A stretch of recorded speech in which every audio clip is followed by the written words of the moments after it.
Next, let's weave some of these themes into acknowledging implicit bias.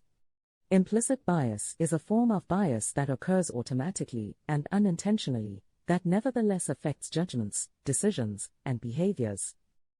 This can include evaluating and comparing other groups' norms against your own. Conversely, in explicit bias, individuals are aware of their emotions, attitudes, and conduct. To be clear, implicit bias is not the same as prejudice. Implicit bias is an instinct at a subconscious level. On the other hand, prejudice is the conscious assumption that some groups are inferior. This attitude is often used to justify discrimination or discriminatory actions. It is safe to say that we all have some degree of unconscious bias about some things. This is also evident in a more global sense.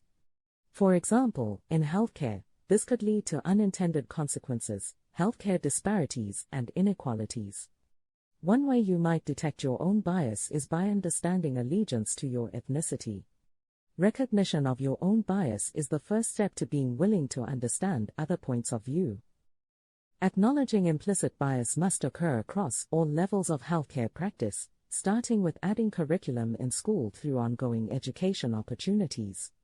Recognizing and overcoming bias is a lifelong process. Begin by reflecting on the stigmas most closely associated with the socio-cultural group you identify with. Start by looking back at your beginnings and recognizing those dominant values. Next, evaluate your response or attitude towards people of different races or ethnicities, a gender identity you may not be familiar with, or those who speak another language. Self-awareness and acceptance of your bias will increase sensitivity to respecting others and facilitate a culturally competent attitude.